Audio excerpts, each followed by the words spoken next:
மதிய சாப்பாடு மட்டும் அத்தை வீட்டுக்கு போயிட்டு வந்ததுக்கப்புறம் தான் சேர்ந்து சாப்பிட்றது. இன்றைக்கி அத்தை ரொம்பவே லேட்டு வந்ததுக்கப்புறம் இன்றைக்கி நல்ல கஞ்சி புளிமிளகாய் வத்தல் பழைய வெஞ்சனம் வச்சு அப்படியே சாப்பிட்டுட்டு சர்ச்சில் குட்டீஸ்லாம் விளாண்டுட்டு இருந்தாங்களா, அங்கே நிறைய காட்டுப்புறா வந்து கூடு குட்டி வச்சு முட்டை போடுமா, அந்த முட்டையை எடுத்துகிட்டு வந்து காட்டிக்கிட்டு இருந்தாங்க. அப்புறம் மகமா அதை வாங்கணும் அப்படிலாம் எடுக்கக்கூடாது, எடுத்த இடத்துல வைக்கிறேன் அப்படின்னு கூட்டிகிட்டு போயிட்டு இருந்தாங்க. இன்றைக்கி கிளைமேட் ஃபுல்லாக லைட்டாக மழை வர மாதிரி தான் இருந்தது. இடி இடிச்சிட்டு இருந்தது. நைட்டு மழை வந்தாலும் வரும். இந்த வாரம் நான் வியாழக்கிழமை சனவழி சந்தைக்கு போலையா, அதனால் அத்தையும் மாவும் இன்றைக்கி ஆர்எஸ் மங்கலம் சந்தைக்கு கிளம்புனாங்க. அப்புறம் ஈவினிங் போல் சித்தப்பா வந்திருந்தாங்களா, வரும்போது கொஞ்சம் பச்சி ஸ்நாக்ஸ்லாம் வாங்கிட்டு வந்திருந்தாங்க. மருமேனுக்கு அப்பத்தாக்கு எல்லாருமே எடுத்து கொடுத்துட்டு உட்காந்து பேசிகிட்டு இருந்தோம். அத்தையும் மாமாவும் சந்தைக்கு போயிட்டு வந்துட்டாங்க.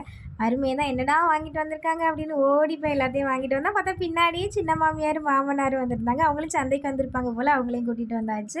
இன்றைக்கி நம்ம வீட்டில் என்ன மீன் அப்படின்னா காரா மீனும் நகர மீனும் வாங்கிட்டு வந்திருந்தாங்க. 2 மீனுமே, ஒரு மீன் வந்து காரா மஞ்சப்பால், நகர மீன் கொஞ்சம் பொரிச்சிட்டு கொஞ்சம் குழம்பு வச்சுக்கலாம் அப்படின்னு வச்சுட்டு இருந்தாங்க. எல்லாரும் சேர்த்து சமைக்கிறாங்களே எப்படி இருக்குன்னு தெரியலேன்னு நினச்சி குழம்பு வச்சுட்டேன்னு சொன்னதுக்கப்புறம் நான் மீன் மட்டும் பொரிச்சிட்டு அப்படியே சாப்பிட உட்காந்தாச்சு. பார்த்தா 2 அத்தைமார்களுமே 2 குழம்பு சொதப்பி தான் வச்சுருந்தாங்க. எங்கள் அத்தை மட்டும் குழம்பு நல்லா வச்சாங்கன்னா வச்சுக்கோங்களேன், நல்லா இருக்குன்னு சொல்லி சாப்பிடுவாங்க. நல்லா இல்லைன்னா அந்த மீன் மேலே பழிய தூக்கி போட்டுறது, மீன் சரியில்லை அப்படின்னு. என்கிட்ட காலையில் நல்லா இருக்கும்னு நினைக்கிறேன்.